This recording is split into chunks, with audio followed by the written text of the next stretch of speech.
So we have right here an eggplant, which Okay. is high in fiber, potassium, vitamin A, and antioxidants as well. Okay. So what goes into preparing eggplant as far as the soil profile? You have to have your magnesium, your potassium, your your phosphorus. Everything has to be, you know, up to date. And if you have any lower levels of that, you know, you're going to get a poor crop. So how exactly can you tell what a good eggplant or a good herb is to buy? You know, if you're getting produce that was grown in the same state that you live, it's going to be more fresh. It's going to be a day to 2 days old at most, and that's when you're going to get, you know, your best nutrient bang for your buck.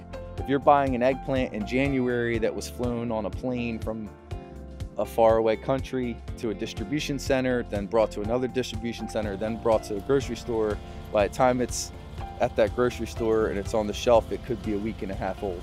And so you're going to lose a lot of nutrients that way.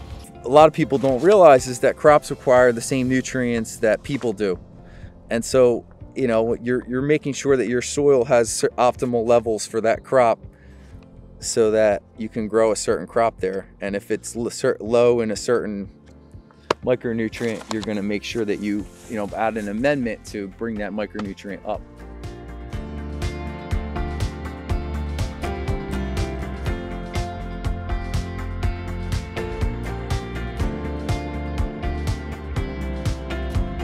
We start off with a little bit of olive oil in our pan, about 2 to 3 tablespoons, and we're going to cut and dice our jalapeno, onion, and garlic. We're going to let that get fragrant for a couple minutes and then peel and cube our butternut squash. We're going to focus on around 3 cups of butternut squash and add that in for about 10 to 15 minutes. You want the squash to be soft but not mushy. After that, you're going to rinse and drain your black beans. Next, you're going to add in your corn, black beans, tortillas cut into strips, a little bit of cheese, and our homemade enchilada sauce. You're going to sit and let that stir for a minute and combine all the flavors. Then after that, you're going to add a little bit of cheese until melted. Transfer your mixture onto a cast iron skillet in the oven on the broiler for about a couple minutes. Today we are topping our skillet with some sour cream and cilantro. That's so good. Great. That's some great stuff. Today we did a big skillet, and there's butternut squash, there's corn, black beans, tortillas, homemade enchilada sauce, and on the side is sour cream. Yeah, it is. It's really good. It tastes really kind good. of like a vegan chili that they make a lot of that in there.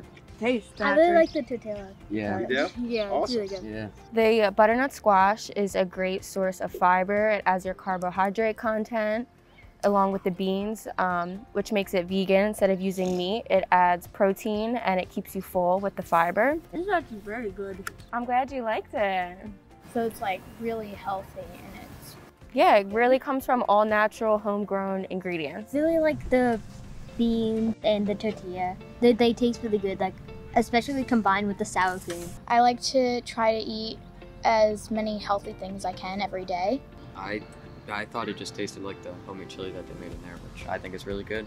It's still kind of sweet but not overpowering, and I'm try to watch my diet at least a little bit because we're sport people, I guess, and they have me try and stay in shape for that. So eating healthy stuff certainly helps with that. Really liked almost everything about this because it was very good.